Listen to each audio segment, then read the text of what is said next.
जय श्री राम। राधे राधे। कैसे हैं? स्वस्थ हैं? मस्त हैं? माधव बिहारी 18 यूट्यूब चैनल में आपका स्वागत है।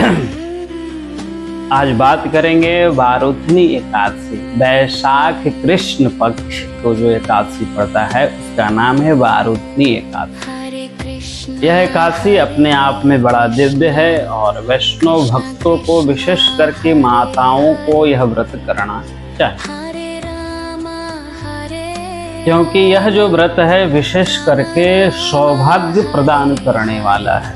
माताओं एवं बहनों को विशेष करके सौभाग्य की प्राप्ति के लिए यह व्रत वर्णन किया गया है। इस व्रत का जो तिथि है, आज जो तारीख है 13 अप्रैल 2026 को वारुथनी एकादशी पड़ा है। सभी भक्तों के लिए, गृहस्थ, संत और जो भी हैं हमारे प्यारे भगवान का भक्त, सबके लिए जो वारुथनी एकादशी पड़ा है 13 अप्रैल 2026 को, आज दिन रविवार, सोमवार बड़ा ही दिव्य वार है। तो आइए इस बार के बारे में चर्चा करें। यह भी चर्चा करेंगे कि यह एकादशी जो व्रत है इसके करने से इनको क्या लाभ मिला है और पुराणों में जो वर्णन है उस वर्णन की चर्चा हम लोग करेंगे। बड़ा है दिव्य और आनंदमय तथा श्रवण करेंगे। अथ वैशाख कृष्ण एकादशी व्रत प्रारंभ करते हैं। युधिष्ठिर बोले कि हे वासुदेव, वैशाख कृष्ण की एकादशी का क्या नाम है, उसकी महिमा मुझसे कहिए। श्री कृष्ण बोले कि हे राजन, वैशाख कृष्ण की एकादशी का नाम है वारुथनी एकादशी। वह इस लोक में और परलोक में सौभाग्य प्रदान करती है। इस लोक यानी मृत्यु लोक में सौभाग्य प्राप्त कराते ही हैं और अगले जन्म आपके जहाँ जन्म होता है वहाँ वो भी आपको सौभाग्य की प्राप्ति करवाता है।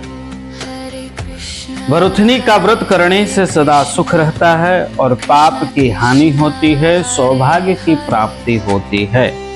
इसका व्रत करने से मंद भाग्य वाली स्त्रियां भी सौभाग्य हो जाती हैं। जिन स्त्रियों की वैधव्य योग होता है कुंडली में, उनका भी सौभाग्य की रक्षा होती है। वारुथनी एकादशी का व्रत करने से मंधाता स्वर्ग आदि चले गए। धुंधुमार आदि बहुत से राजा स्वर्ग चले गए। भगवान शिव ब्रह्म कपाल से मुक्त हो गए। 10,000 वर्ष तक तप करने से जो फल मनुष्य को मिलता है उसके समान फल वारुथनी के करने से प्राप्त होता है।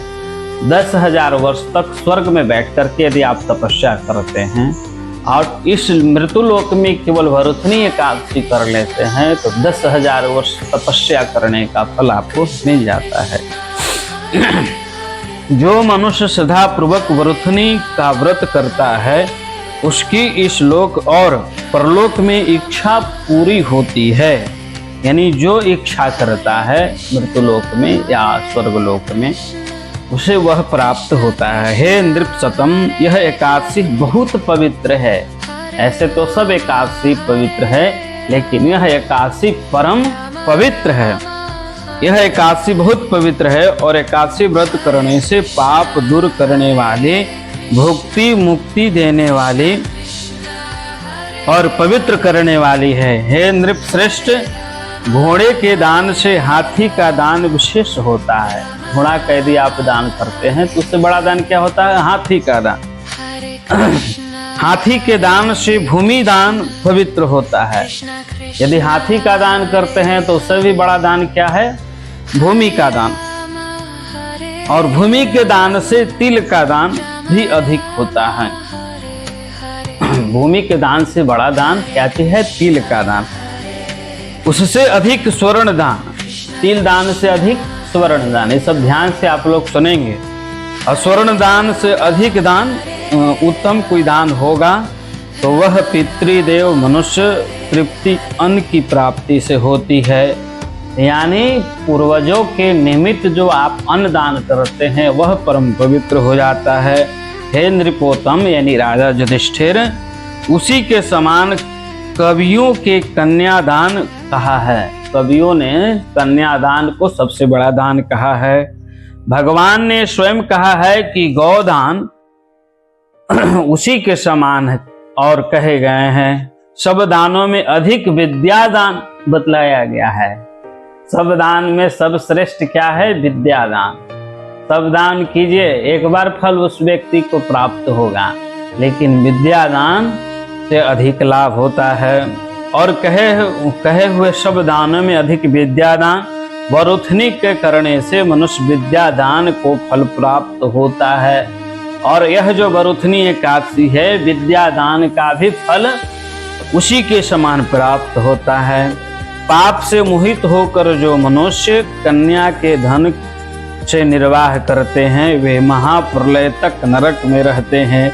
इसलिए कन्या का धन कभी नहीं लेना चाहिए। यदि आप कन्या को धन दे दिए हैं तो उसे कभी लेना नहीं चाहिए। जो आभूषण पहनाकर यथाशक्ति धन सहित कन्या का धन करता है, उसके पुण्य की संख्या करके चित्रगुप्त भी सामर्थ्य नहीं है। जो विवाह में आप कन्या का दान करते हैं, उसमें जो आप आभूषण देते हैं, उसकी गणना चित्रगुप्त भगवान भी नहीं करते हैं। वही फल वारुथनी व्रत करने से मनुष्य को मिलता है। मतलब वही फल आपको यह एकादशी जो है करने से मिलता है। कांसे के बर्तन में भोजन, मांस, मसूर, चना और कोदो अन्न, शाक, शहद, पराया अन्न, दोबारा भोजन और मैथुन व्रत करने। मैथुन ये व्रत करने वाले वैष्णव को दशमी के दिन वर्जित कर देना चाहिए। कांसे के बर्तन में भी भोजन को त्याग कर देना चाहिए। मांस, मसूर इस सब का त्याग कर देना चाहिए। जुआ खेलना, शयन करना, पान खाना, दातुन करना, दूसरे की निंदा, चुगली और पापियों से भाषण, क्रोध और झूठ बोलना, ये काम एकादशी को वर्जित है। कांसे के पात्र वर्जित है। कांसे की पात्र में भोजन, मांस, मसूर, शहद, मिथ्या भाषण, व्यायाम, परिश्रम, दोबारा भोजन, मैथुन, हजामत, तेल लगाना, पराया अन्न, ये द्वादशी को वर्जित है। हे राजन, इस विधि से वरुथनी कही है। यह सब पापों को दूर करके अंत में अक्षय गति को देती है। रात में जागरण करके जो जनार्दन का पूजन करते हैं, यानी भगवान का जो नारायण का जो पूजन करते हैं, वे सब पापों से छूटकर परम गति को प्राप्त होते हैं। हे नरदेव, इस कारण पाप और यमराज भी डरे हुए मनुष्य को वरुथनी का व्रत करना उचित है। हे राजन, इसके पढ़ने और सुनने से 1000 गौदान का फल मिलता है। वे सब पापों से छूटकर विष्णु लोक को भोगते हैं। जय जय श्री विष्णुत पुराण है।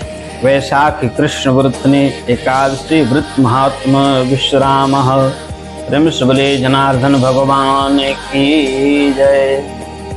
तो कहने का तात्पर्य है कि एकादशी का जो व्रत है, व्रतों में उत्तम व्रत है और सर्वश्रेष्ठ व्रत है। इसे हमें करना चाहिए। यह जो व्रत है, इस व्रत का क्या फल है आप लोगों ने श्रवण किया, और कितना फल है यह भी श्रवण किया। सभी पापों को मुक्त करने वाला है। वैशाख का जो व्रत है, उसका जो हम लोग पारण करते हैं, यह कुश का जल से पारण होगा। जो भी हम लोग फलाहार करते हैं, अनाहार करते हैं, और उसका एक पारण निश्चित तिथि पर होता है। यह जो पारण होगा क्या चीज से होगा?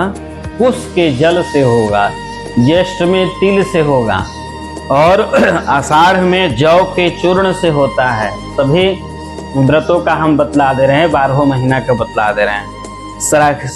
सावन महीने में दुर्वा से होगा, भादों में कुसमांड यानी कोहड़ा से होगा, आश्विन में गुड़ से, और कार्तिक में बिल्व पत्र या तुलसी से किया जाता है पारण। मार्गशीर्ष में गौमूत्र से, और पौष में गोबर से, और माघ में गौदुग्ध से, और फाल्गुन में गाय का दही से किया जाता है। तो बड़ा ही दिव्य है। इन व्रतों के अंत में पारण हमें करना चाहिए। प्रेम से बोले विष्णु भगवान की जय। वीडियो कैसा लगा?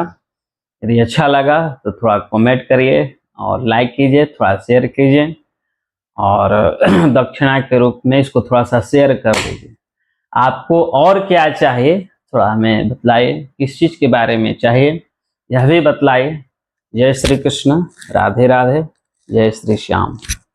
आप स्वस्थ रहिए, मस्त रहिए, हमारी यही कामना है। जय जय।